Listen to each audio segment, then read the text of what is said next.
को कमज़ोर करने के लिए, ज़ेर करने के लिए सबसे पहले अफवाज को और इंटेलिजेंस एजेंसीज को ज़ेर किया जाए। यही खेल, यही तमाशा पाकिस्तान में इस वक्त खेला जा रहा है। इसलिए हमें और हम हर पाकिस्तानी को ये जानना होगा कि जब इस किस्म का मवाद सामने आए, चाहे वो सोशल मीडिया के ज़रिए आए या मेन स्ट्रीम मीडिया के ज़रिए आए, आपको देखना होगा कि इसके पीछे क्या है। आपको नज़र नहीं आएगा, मगर इसके पीछे क्या है ये खुद भारत के सिक्योरिटी एनालिस्ट बिला रोके टोके, बिला ढके छुपे अल्फाजों में बयान कर रहे हैं। बदलना पड़ेगा। इसमें सबसे बड़ा हाथ जो है वो पाकिस्तान के मीडिया का रहेगा, हमारे मीडिया का रहेगा। पाकिस्तान में आप देख रहे हैं कि काफी उनकी जनता एंटी मिलिट्री है, मिलिट्री के बरखिलाफ बहुत स्टेटमेंट्स आते हैं। कई एक जर्नलिस्ट हैं जो कि पाकिस्तान के अंदर नहीं बल्कि बाहर से पाकिस्तान आर्मी को क्रिटिसाइज करते हैं।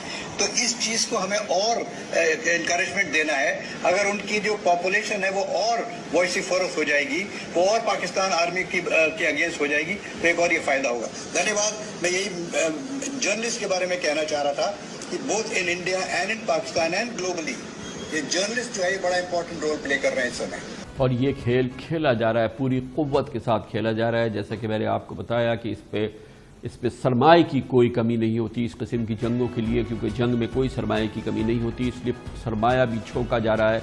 और इसके असरात आप देखें पाकिस्तान के सोशल मीडिया में आपको जगह जगह पे, चप्पे चप्पे पे नज़र आएंगे, आम मीडिया पे भी नज़र आएंगे। और ये तो ओपन सोर्स चीज़ें हैं जो भी मैंने आपको सुनाई है। वैसे भी भारत की हिकमत अमली इस मामले में अब कोशिश उनकी यह है कि उसको छुपाया ना जाए, उसको अयां कर दिया जाए।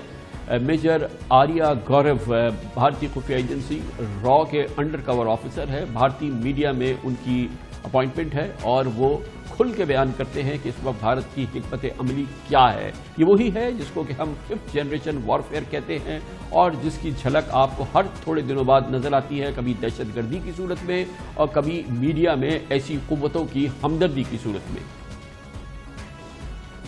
आप जमीन खरीदें न्यूयॉर्क में, बिल्डिंग्स खरीदें, ऑफिस खरीदें न्यूयॉर्क में, ब्रसल्स में, लंदन में, पेरिस में, करीब 5-7 जगह पूरी दुनिया में आप इनके ऑफिसेस खरीदें, जहां पे आप बलोच लड़कों को, जहां पे आप सिंधी लड़कों को, जहां पे आप पश्तून लड़कों को ट्रेन करें इंडिया में बुला के और बोलें कि तुम जाओ वहां पे, तुम्हें हम सैलरी देंगे, तुम मैन करो। वहां से आप इंफॉर्मेशन वॉरफेयर करिए। आप Sindhi nationalism, Baloch nationalism, Pashtun nationalism, ये पाकिस्तान की फॉल्ट लाइन्स हैं। एक बड़ी मुहिम चलानी होगी आपको हजारों करोड़ खर्च करने होंगे, लेकिन ये गारंटी है जिस दिन आपने कर दिया 5 साल के अंदर पाकिस्तान का गला बैठ जाएगा। मैं लिख के दे रहा हूं आपको, पाकिस्तान का गला बैठ जाएगा। इसमें मज़ीद इसकी तशरीह करने की ज़रूरत नहीं है। ये वो हिकमत अमली है जिसका हमें सामना है और हमें अपने दुश्मन को पहचानना होगा, अपनी सफ़ों में इन दुश्मनों को पहचानना होगा।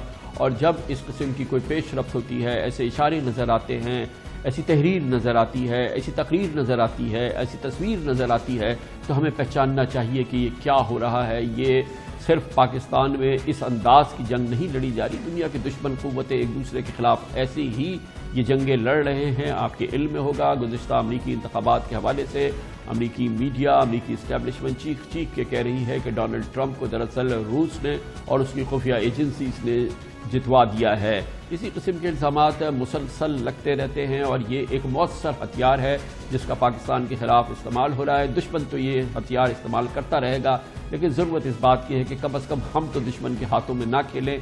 हम तो अपनी अफवाज के वक़ार का, उसके इमेज का तहफ़्फ़ुज़ करें, अपनी इंटेलिजेंस एजेंसीज़ के वक़ार का, इमेज का तहफ़्फ़ुज़ करें। पाकिस्तान की सालमियत, पाकिस्तान की यगानियत, पाकिस्तान की यकजहती का तहफ़्फ़ुज़ करें। भारत पाकिस्तान का अबदी दुश्मन है, अज़ली दुश्मन है। भारत, नरेंद्र मोदी, इस वक्त भारत एक मुकम्मल तौर पे हिंदू और सख्त तरीन हिंदू रियासत बन चुकी है और जिसका बुनियादी मकसद मुसलमानों के ख़िलाफ़ एक बड़ी जंग का आगाज़ करना है, जो भारत ने आगाज़ कर दिया है। और उसका सबसे बड़ा निशाना पाकिस्तान है और फिर पाकिस्तान में उसका सबसे बड़ा निशाना हमारी अफवाज और हमारी इंटेलिजेंस एजेंसीज़ हैं। इसी को 5th जनरेशन वॉरफेयर कहा जाता है और हम अच्छी तरह से जानते हैं कि ये किस अंदाज से लड़ी जा रही है, इसके पीछे कौन लोग हैं और फिर इसके अहदाफ क्या है। हमारे अफवाज पाकिस्तान के साबिक तर्जुमान इसको बहुत तफसील से बयान कर चुके हैं। मीडिया का भी बहुत बड़ा किरदार है। आप ही मीडियम हैं हॉस्टाइल फोर्सेस का और हमारे लिए आप ही जवाब हैं उन हॉस्टाइल फोर्सेस को। Exactly. You are the first line of defence in 5th generation warfare. जो आपकी पावर है मीडिया की इस वक्त